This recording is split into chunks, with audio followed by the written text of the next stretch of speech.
Emmanuel Gattera a un langage inhabituel, plein d'informations chocs qui s'inspirent des nouvelles découvertes scientifiques pour guérir le mal-être des humains grâce au potentiel fabuleux du cœur humain.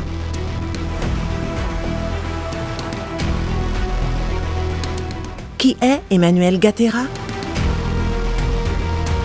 Je suis Emmanuel Gattera, je suis né à Kigali, au Rwanda.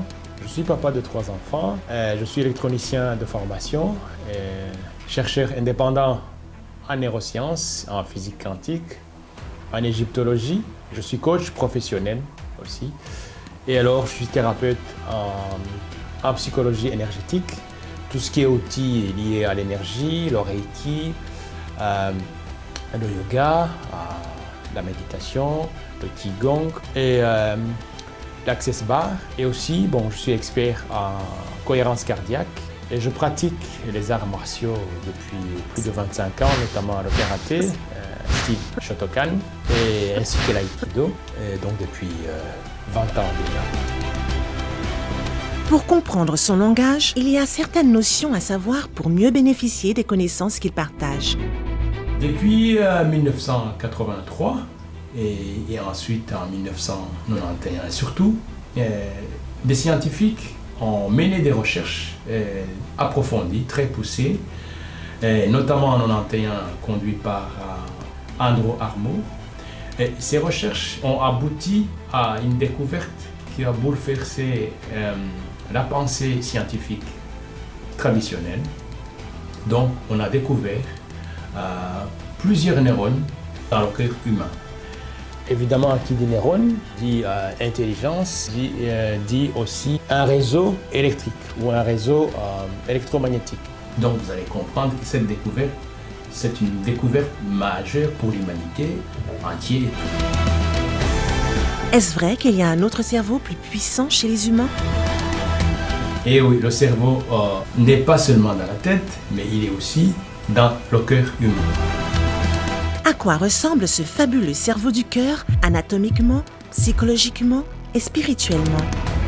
Le cerveau du cœur, du point de vue anatomique, on a découvert que le cœur humain possède plus de 40 000 neurones.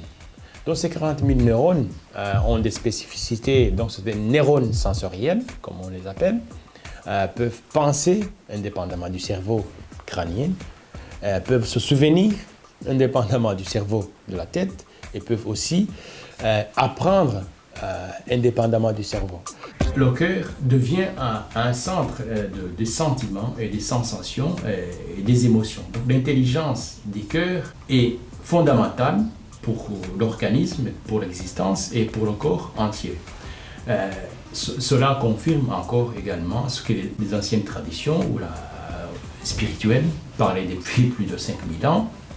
On disait que le cœur est le siège de l'âme et la science moderne vient confirmer, on parle aujourd'hui que le cœur même est le siège surtout de la conscience humaine.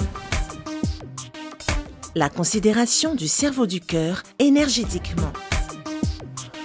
Le cerveau du cœur, du point de vue énergétique, on va dire que cette intelligence intuitive qui est dans le cœur humain, qui est dans le cœur de notre corps, c'est l'organe principal, c'est le centre, on va dire, de commandement, c'est le pont qui est là pour synchroniser les énergies qui nous viennent de la Terre et les énergies qui nous viennent du Soleil, si on peut dire.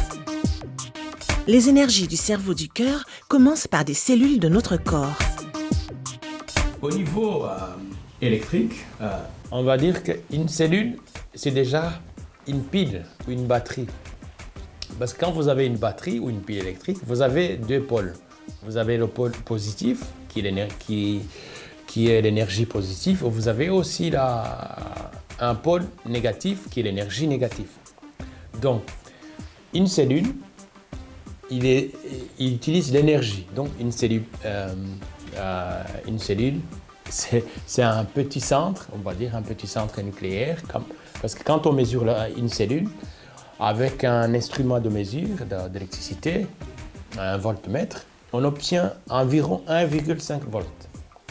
Et qu'est-ce que ça veut dire? Ça veut dire que le pôle négatif qui est connecté avec la Terre. Et vous avez aussi le point positif qui est connecté avec les champs cosmiques ou qui capte aussi les énergies solaires qui nous viennent du Soleil. Et puis vous avez aussi le point milieu qui est le point neutre, le point d'équilibre. Donc c'est pour ça d'ailleurs, une cellule cherche toujours, il ne regarde pas les événements et les situations comme positifs ou négatifs. Chaque cellule de notre corps, en collaboration avec les autres, cherche toujours l'équilibre à travers l'énergie. Ceci pour dire que l'être humain est animé par l'énergie même au niveau cellulaire. Donc vous multipliez par 60 milliards de cellules qui est la moyenne d'une personne adulte, donc vous avez un central nucléaire. Donc l'être humain est un central nucléaire vivant. Comment alors cette énergie du corps peut être utilisée dans la vie quotidienne? Et d'ailleurs, les Chinois, ils utilisent ça ils ont introduit ça il y a 5000 ans dans leur médecine. Donc le qi qui est l'énergie. Donc on peut focaliser soit cette énergie pour guérir son corps, pour accomplir un acte héroïque ou bien créer sa maladie. Donc cette énergie, c'est une énergie intelligente, c'est une énergie consciente qui est même à la base de notre cellule. Donc le cœur humain, c'est l'organe à travers ce réseau neuronal intelligent qui se charge de synchroniser chaque cellule. Donc le cœur, c'est le chef d'orchestre qui est là pour guider nos cellules. Voilà pourquoi le cerveau du cœur humain est puissant. Notre corps est également fait de différents centres énergétiques appelés chakras. Mais c'est aussi l'énergie au niveau du cœur, l'énergie électromagnétique, le centre d'excellence qui est là pour synchroniser les centres connus dans l'Orient comme les chakras, donc les centres énergétiques ou les centres hormonaux, donc les centres émotionnels. Donc il y en a 7 en tout. Rapidement, le premier centre, c'est le centre qu'on appelle le chakra racine, qui nous connecte avec la terre. En sanskrit, en Inde, on appelle ça Muladhara. Et c'est le centre qui gère l'énergie, la stabilité, le confort, la sécurité, et pour être dans le monde, dans la vie. Le deuxième centre, c'est le chakra sacré, ou le centre hormonal qui produit, donc pour produire un enfant, on a besoin de l'énergie. Donc c'est l'énergie de création. Et ça s'appelle Savadhisthana en sanskrit en Inde. Et donc c'est ce centre qui gère la sexualité. Et le troisième centre, qui est connu donc, au niveau du plexus solaire, donc c'est 3 doigts au-dessus du nombril. Ce centre, c'est le centre de puissance ou le centre de pouvoir, le pouvoir personnel. Il est connu au nom de Manipura. Donc le quatrième centre qui nous intéresse ici, pour introduire le cœur énergétique, ce centre s'appelle Anahata. Donc Anahata, c'est le centre de l'amour. Donc il exprime, donc l'hormone qui est connue sous le nom d'ocytocine va s'exprimer à travers le centre, le quatrième centre, qui est le centre de notre cœur, qui est Anahata, connu sous le nom d'Anahata. Donc l'amour de soi, la gratitude s'exprime à travers le cœur spirituel ou le cœur énergétique.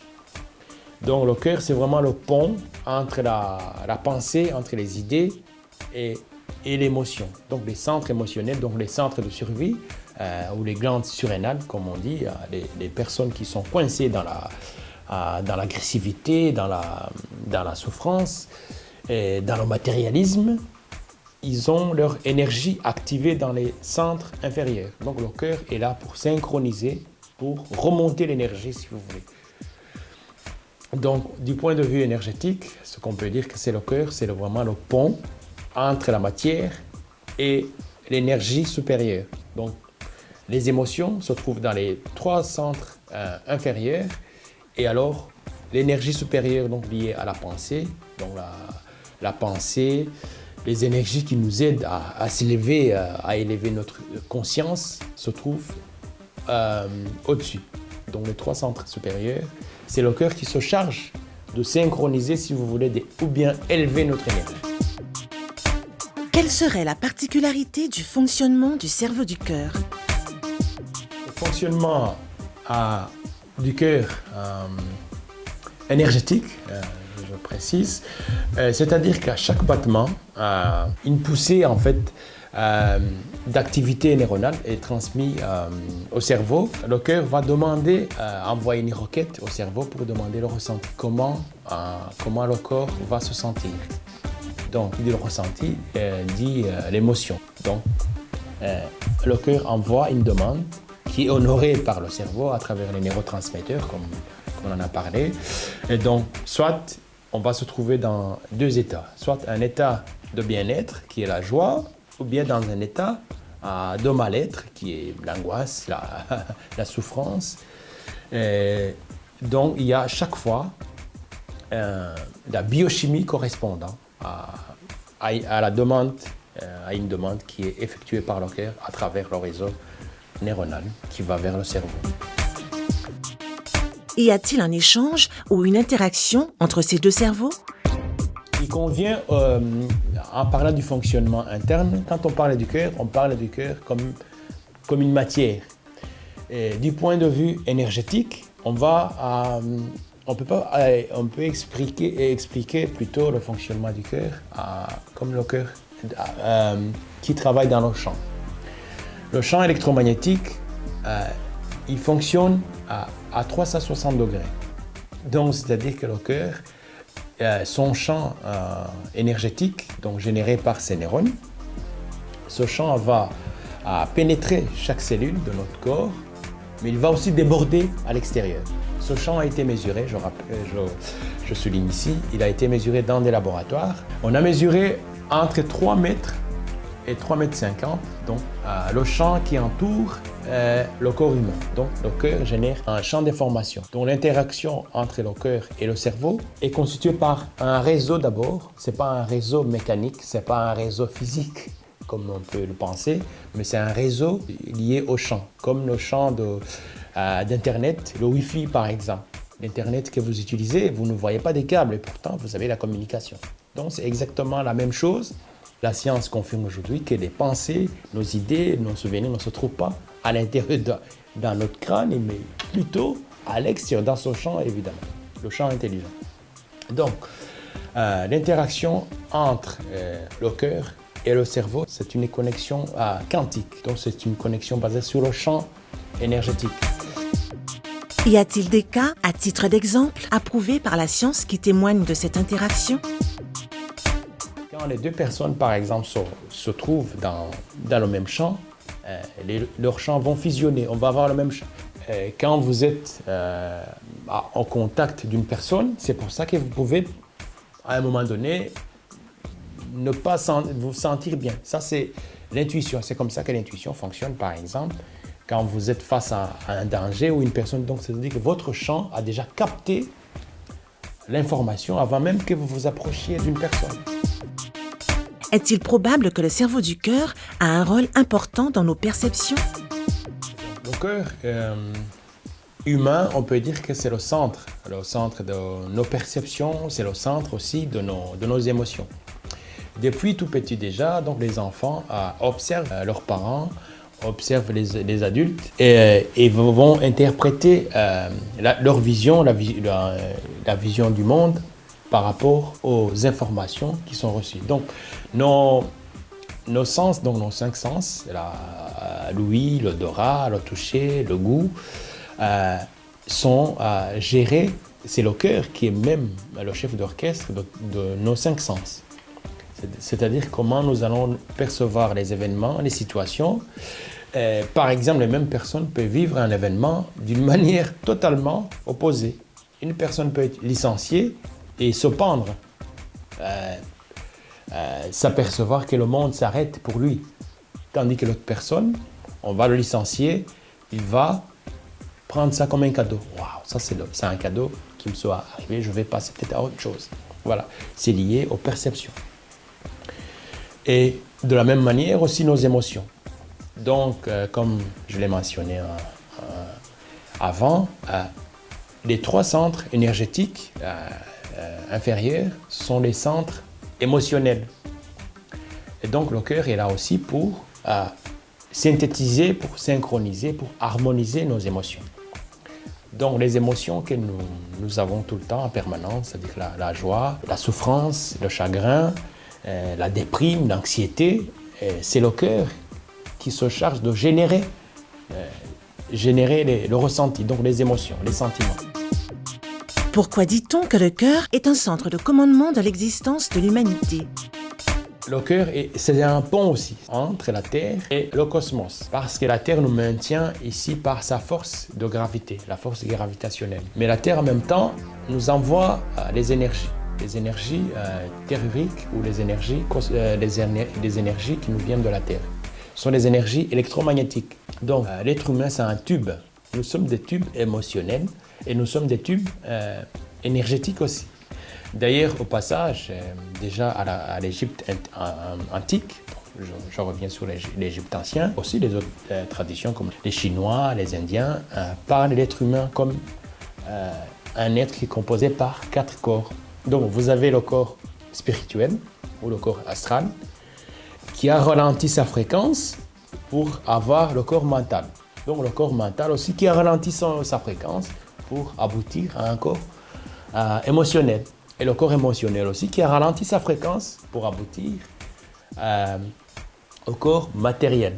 Donc vous voyez, donc les anciens déjà parlaient, voyaient la matière comme l'aboutissement des fréquences qui ont ralenti pour se compresser, pour avoir une matière dense, pour aboutir à un corps physique. Et donc le cœur, c'est vraiment le centre qui va donner la puissance de nos perceptions, comment nous allons voir les événements, les situations qui nous arrivent. C'est lui qui va modeler aussi nos émotions pour déterminer si on va se trouver dans un état de joie désiré ou dans un état de mal-être, de dépression, de l'anxiété. C'est vraiment le centre de commandement de l'existence de l'être humain. Est-ce vrai que le cerveau du cœur joue un rôle important dans l'harmonie entre notre monde intérieur et extérieur? Les émotions comme la jalousie, la colère, la haine, l'agressivité ne vont pas disparaître. Donc vous allez vous apercevoir une personne qui vous a maltraité il y a une dizaine d'années, donc vous pouvez revivre les mêmes événements comme si les mêmes événements viennent de se produire. C'est pour ça d'ailleurs que dans le monde entier, le nombre de morts record, c'est les maladies liées au système cardiovasculaire, les AVC. Ça explique l'incohérence. Quand on est dans l'incohérence, on est dans la maladie. Donc le développement de toutes les maladies liées au cœur trouve leur origine de l'absence de cohérence. Chaque être humain devrait se donner le but de chercher la cohérence, d'obtenir la cohérence, parce que le cœur est là pour nous fournir le ressenti, donc la joie. Le cœur joue un rôle important d'apporter l'harmonie entre notre monde intérieur et le monde extérieur. Comment expliquer concrètement la cohérence cardiaque? Vous voulez, le cœur digère facilement les émotions de bien-être, de la joie, l'appréciation, la reconnaissance, l'empathie, la gratitude sont les émotions que le cœur digère facilement. Donc la cohérence cardiaque ou l'harmonie, moi je dis que c'est l'harmonie entre le cœur et le cerveau de la boîte crânienne et le corps tout entier. Donc la cohérence, c'est l'harmonie entre tous les organes qui composent notre corps et le cerveau ou l'esprit. On va dire que clairement, c'est l'harmonie entre le corps et l'esprit. Cette cohérence ou cette harmonie est obtenue par 2 émotions, la joie ou l'amour. Donc quand on est dans l'amour ou quand on est dans la joie, quand on est heureux, on a une fréquence qui est mesurée dans des laboratoires de 0,1 Hz, comme une fréquence radio. Et quand on se trouve dans cette plage de fréquence de 0,1 Hz, on est dans un état d'équilibre, on est dans un état d'harmonie, on est dans un état d'homéostasie électrique, ou en médecine, je crois qu'ils utilisent ce terme, l'homéostasie. L'homéostasie veut dire ordre, l'ordre dans tout le corps. Ça, c'est l'absence de souffrance. On va dire qu'on est dans l'absence totale de souffrance. On est dans la joie, on est dans l'amour. Donc, si vous voulez, notre organisme, notre chimie interne est dit gouverné par notre croyance, nos pensées. Donc, le cœur sert, comme je l'ai dit avant, sert comme le pont. Donc, il va synchroniser nos pensées, nos émotions, nos croyances. Voilà pourquoi c'est important.